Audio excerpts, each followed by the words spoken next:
Hello po sa inyong lahat. Isang magandang umaga po sa inyong lahat. Good morning po. Ngayon po ay 29 ng Mayo, 2026 anyo at ang oras po ngayon dito sa Los Angeles, California ay alas 6:22 ng umaga.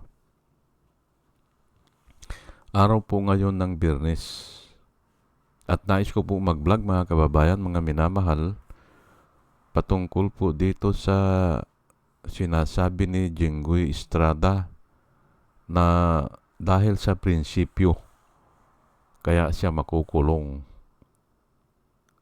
Ay ang sabi niya, so be it. Sabi niya, no?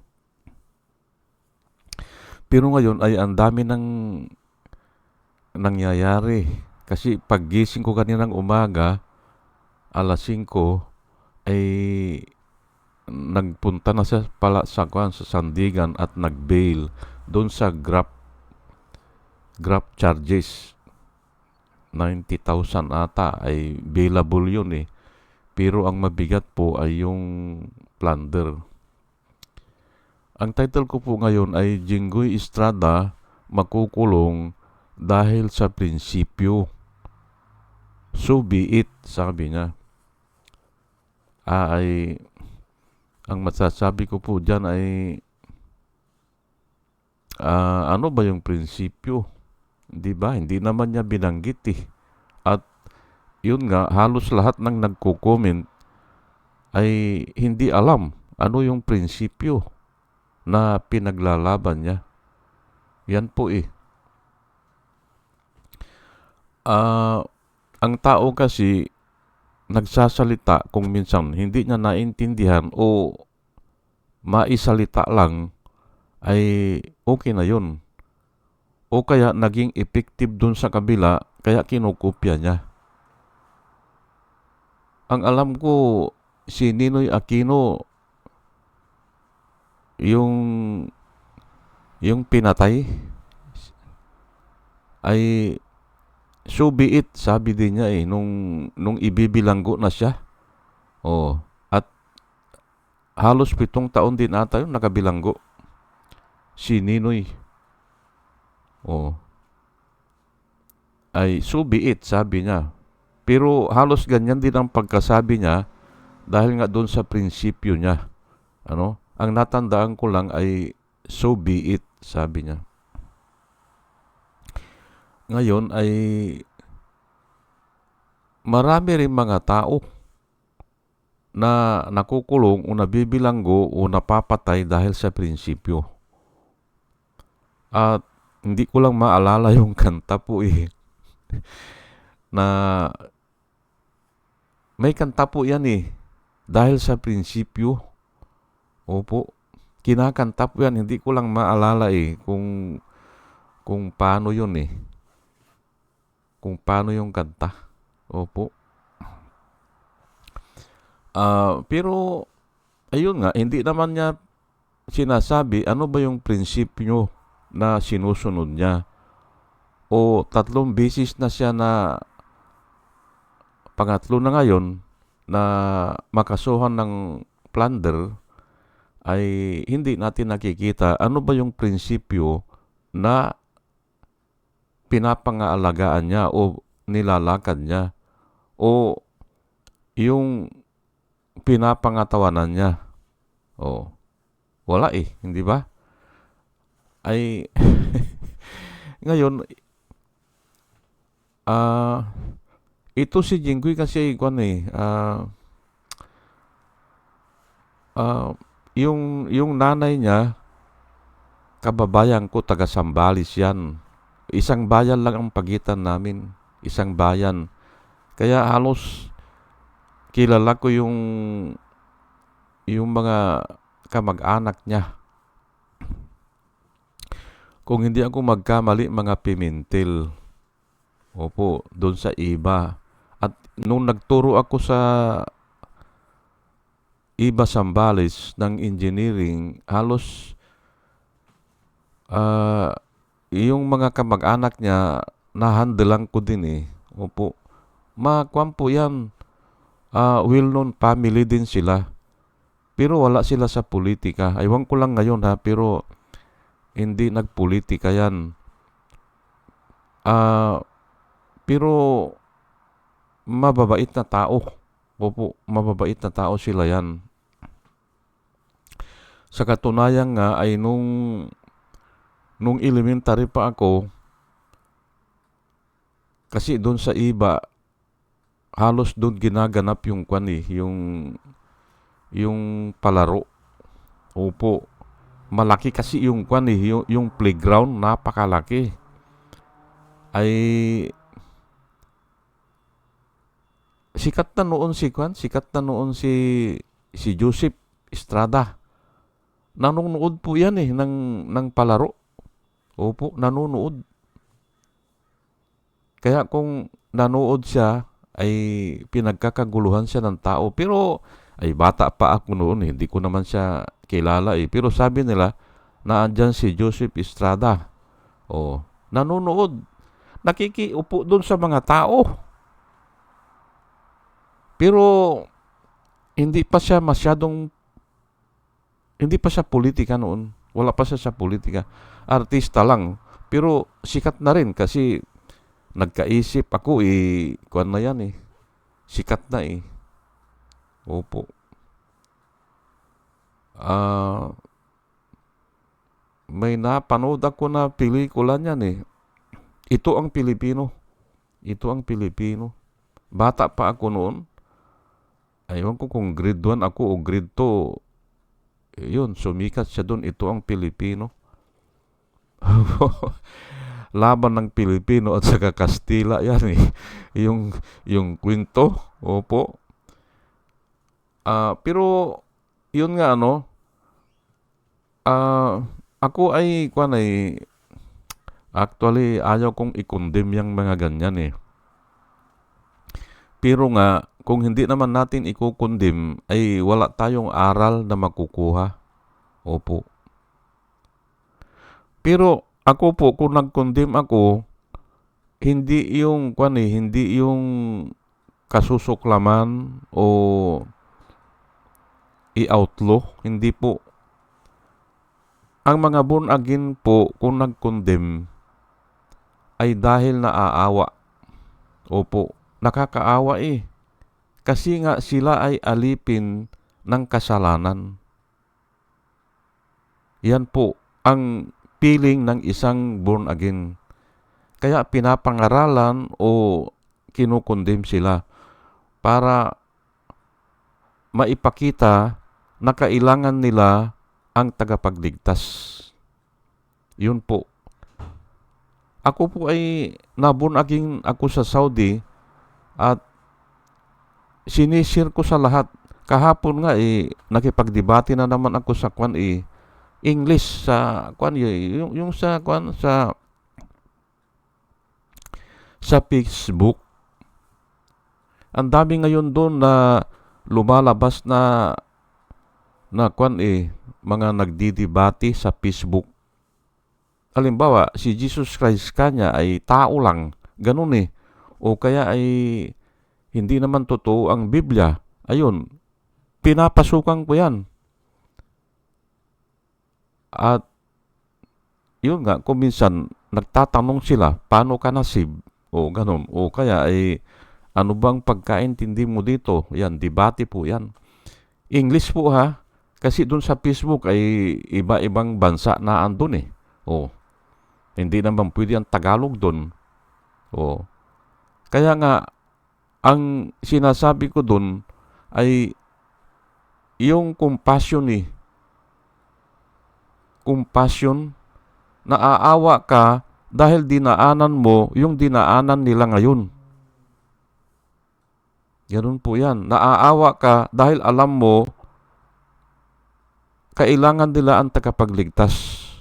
Yan po Naaawa ka dahil alam mo na hindi sila makakaalis doon sa ganong katayuan kung walang magpapaliwanag sa kanila ng matyaga. Opo. o kung kaya hindi sila kahabagan ng Diyos. Kasi pati yung mga pinapadala na tao yan, yung mga nangangaral, binibigay po ng Diyos yan eh. Opo, ako ay ang daming nangaral sa akin na mga elders. Kaya lahat ng tanong ko ay nasasagot nila na wala na akong maitanong. Yun eh, yun ang sinasabi ko dun sa Facebook. Yung tanong pala kahapon, sabi niya, paano ka na-convert, sabi niya, ng isang tao lang. Ay, hindi ka ako isang tao yan. Hindi ka ako. Maraming tao yan at maraming bisis, maraming panahon. Pero pinagsama-sama ko, kako, ayun na. Pati nga yung aral ng ng pari namin noon sa Katoliko nagagamit ko pa rin eh. Oh. Pero ang talagang kapag born again sa akin, yung mga nakasama ko na mga born again. Kasi ang dami nilang paliwanag eh. At yung mga paliwanag nila, aabot ka doon sa punto na hindi mo na kayang sumalungat sa kanila. Katulad nga ganyan,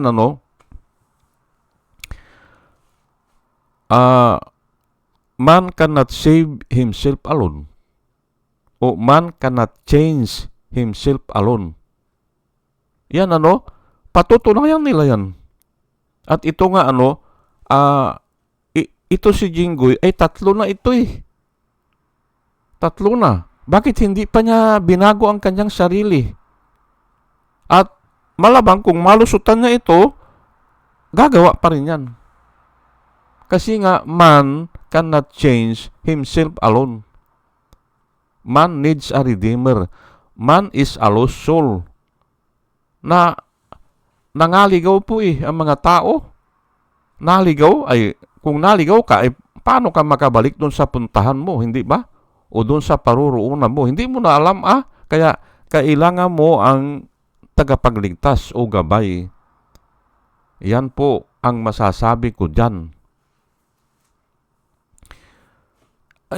Iba ang puwang ko. Iba ang paliwanag ko po dito. Ang paliwanag ko ay parati kong nilalagay ang salita ng Panginoon. Opo. Kasi nga wala na bang pangyari dyan Kahit ikundim mo yan walang mangyari dyan. Hindi magbabago yan. Yan po ang napag-aralan ko sa Biblia.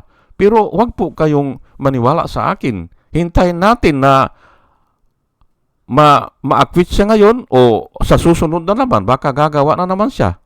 O, hindi ba? Ganun lang po yan At sigurado po ako dyan na hindi kayang baguhin ng tao ang kanyang sarili. Yung mga outside o yung external pwede. Katulad ng sapatos, kulambo, kaya yan. O damit, pwede yan. Pero yung kalooban niya, mahirap po Mahirap. Man needs a redeemer. Ayan po ay yan din ang sabi ni Jesus Christ nung tinanong siya ng mga tao Nung tinanong siya ng mga Pariseo, we were never been in bondage, sabi nila. Hindi kami naging slave, sabing ganon. How come you will set us free? Sabi ng mga tao. Kasi nga ay ang sabi niya, nililitsure niya sa mga tao, I came to set the captive free. Sabi niya pumunta daw dito sa mundo para palayain yung mga alipin. Ay tinanong siya, paano mo kaming palalayain? Hindi naman kami naging alipin. Ayun, sinabi niya, detalyado, man commits sin because man is slave of sin. Ayun, hindi ba? Slave po Slave. Ang tao po ay slave ng sin. Kaya yun ang aayusin niya. Pero kailangan maniwala ka sa kanya. Doon sa ginawa niya, doon sa palatuntunan niya at yung gagawin pa niya in the future. O ano yung suma total? Ano ba ang mangyayari sa future? Kung hindi mo alam yan, wala kang faith. Kung wala kang faith, hindi ka mababago. Yung faith kasi ang nakakapagpabago. Mababago ang ugali mo, mababago ang mga patakaran mo, hindi po yung batas At ito nga yung mga nagturo sa akin, noong una hindi ako pumapayag sa sinasabi nila. Simon, sabi na, Brother Simon, hindi ka maliligtas dyan sa batas. Sa katunayan, sabi nila, sa totoo lang kanya, Simon, wala naman nakakasunod dyan sa batas Nagagamit lang ang batas. At sinabi din ni Jesus Christ yan, nagagamit lang ang batas para pahirapan ang mga tao. Ha? Sinabi ni Jesus Christ na they put heavy burden, hindi ba? Nilalagyan nila lang mabigat na pasanin ang mga tao sa likod ng mga tao. Pero sila, hindi naman nila kanya pinapasan yan Not even their finger to carry. Sabi ni Jesus Christ.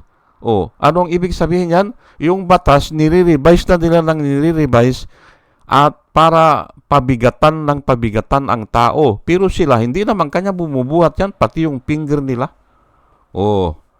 Adi ini-exploit lang ang mga tao. Ayan po Hindi ba? So, ang tao ay maliligtas sa pamamagitan lang ng faith, yung paniniwala. Ay paano ka namang maniniwala kung hindi mo napakinggan? Hindi ba? Anong paniniwalaan mo? Ayan po Hindi mo naman mapakinggan kasi kahit napakinggan mo, hindi mo naman iniintindi. Ganun po yan. At yan ang nilalakad ko dito kailangan ipakita nga na ganun. Ipakita na ito si Jinggoy ay kahit anong gawin niya, kung hindi siya kahabagan ng Diyos, hindi siya magbabago yan. Hindi magbabago. Ganun po yan sige, at punta na po tayo dito sa Bible verse Luke 16 verse 10. Whoever can be trusted with very little can also be trusted with much, and whoever is dishonest with very little will also be dishonest with much. Ayan po Ngayon ay ang ibig sabihin niyan ay kung yun na yun Maliban na lang kung kinahabagan ka ng Diyos. Hindi ba? Dishonest ka sa maliit na bagay, ay dishonest ka rin sa malaking bagay. O kaya mapagkatiwalaan ka sa maliit na bagay, ay pwede ka rin mapagkatiwalaan sa malaking bagay. Ayan po Pero nga ay naandun yun na kung nagbago ka, hindi ba? Kung nagbago ka, pwede. Kinahabagan ka ng Diyos, may pumunta sa iyo na isang tao na nagpaliwanag o maraming nagpapaliwanag, nagbago ka. Yun po depende na yan sa faith. Mayroong ibang tao na binibigyan na ng pira, ayaw pantanggapin Hindi ba? Ay may ibang tao na inilagay na yung pira, yung suhol, dun sa drawer niya. Inilagay. Napanood ko yan sa pelikula Ayaw tanggapin nung sinusuhulan. Ay nung binuksan yung drawer niya at inihulog yung pira dun, ay tinanggap na rin. Hindi ba? Ganun po yan Iba-iba po ang tao. Iba-iba.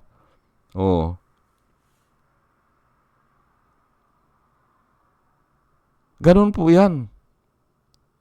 Mayroon din sa, napanood ko rin sa pelikula, sinusuhulan yung tao, ay inilagay yung isang tali ng pira doon sa table niya, ipinatong. Ngayon, pero sabi niya, hindi ako tumatanggap ng suhol, sabi niya eh. Hindi daw siya tumatanggap ng suhol. Ngayon, ay ipinatong na yung pira doon sa table niya. Ang ginawa niya ay binuksan niya yung drawer niya, inihulog niya doon sa drawer niya. Hindi nangangahulog ang kanya na tinatanggap ko ito. Sabi niya, hindi ba? Oo. Pero nga naaasiwa ako. Kaya inihulog niya doon sa drawer niya. O, iba pa yung sa pelikula, binuksan yung drawer niya, binuksan ng tao na nanunuhol at inihulog doon sa drawer. O, ay di tinanggap din yun. Iba-iba po eh. Ay ngayon, ay may mga bank account na po eh. May GCash na eh, di ba? O kaya ay mayroon ng mga padadaanin sa ibang alias, hindi ba? O, kaya ganyan po, nagiging sophisticated po ang paggawa ng krimen. Tuloy-tuloy po yan. O, pero ang ibig sabihin yan, hindi nagbabago ang tao. Ganun pa rin, kurap pa rin. Hindi ba? Kurap pa rin eh. O, kaya nilalakad ko ito para maintindihan nyo na ayaw kong i-condemn yan, pero kailangan i-condemn yan, pero may solusyon. May solusyon. Ano yon? Ay magbalik loob kay Kristo o kaya ay pag-aralan ang buhay ni Kristo. Ayan po ano. At pag pinag-aralan mo yan, lahat po yan ha, pati yung plano niya ha, pati yung pangako niya, pati yung gagawin niya sa future. Kailangan alam mo yun para magkaroon ka ng faith. Hindi lang yung ipinako siya eh. Hindi eh. Kasi nga kung doon sa ipinako lang siya, ay pwedeng sabihin din na ganun kay Duterte, ay bakit Diyos ka pinako ka? Hindi ba? O, incomplete ka ang alam eh. Ay sakripisyo po yan eh. Proverbs 11 verse 3, the integrity of the upright guides them, but the unfaithful are destroyed by their duplicity. Ayan po. Hindi ba? O, the integrity of the upright guides them, but the unfaithful are destroyed by their duplicity. Ang ibig sabihin ng duplicity ay kwan yan. Dalawa ang nilalakad, hindi ba? O, dalawa ay madi-destroy po yan. Nakasulat po eh. O unfaithful, hindi ba? O kaya ay yung doubtful o double-minded, unfaithful yang ganyan eh. Ayan po, hindi ba? Pero nga, ang nilalakad ko dito ay talagang ang tao, hindi naman mababago eh. At huwag po kayong maniwala sa akin agad. Maraming tao ngayon na pwede nyong pag-aralan o tignan ang buhay o kahit na sa sarili nyo. O, sa tansya ko, pagod na, pero hindi naman, ay nagnanakaw pa rin, hindi ba? O, hindi pa ba sila pagod? O ikaw, hindi ka pa ba pagod? O, ay ang sabi ni Jesus Christ ay, come to me, who you labor and are heavy laden. Hindi ba? O, take up my cross and follow me. Hindi ba? And you will learn from me, for my yoke is easy, yung dinadala niya, and my burden is light. Ay, simple Ay, yung mga tao na gusto magpayaman, ay, halimbawa, isang barang ginto, ay ang bigat niyan eh. Hindi ba? Ay kung lahat ng bara ng ginto ay gusto mong dalhin, adi ang bigat niyan. Hindi ba? For my burden is easy, for my load is easy and my burden is light. o may yolk. Yung yolk kasi, yung kwan yung inilalagay sa kalabaw. O, singkaw ata ang tawag doon, singkaw ng kalabaw. Sa amin, pawid. Paw, pawid ng kalabaw. Ayan po At dalayan ko po sa Panginoon, sa ating pakikinig po ay nagkakaroon tayo ng wisdom na nanggagaling sa Kanya. At muli mga kababayan, mga minamahal, isang magandang umaga po sa inyong lahat. At salamat po sa inyong pakikinig. At bukas siguro ay marami na itong magagandang balita. Opo, marami na. At ngayon kasi, kagabi, wala pa bukas na lang siguro na magaganda mga balita. O sige po at salamat po sa inyong pakikinig. Salamat po ng marami. Salamat po.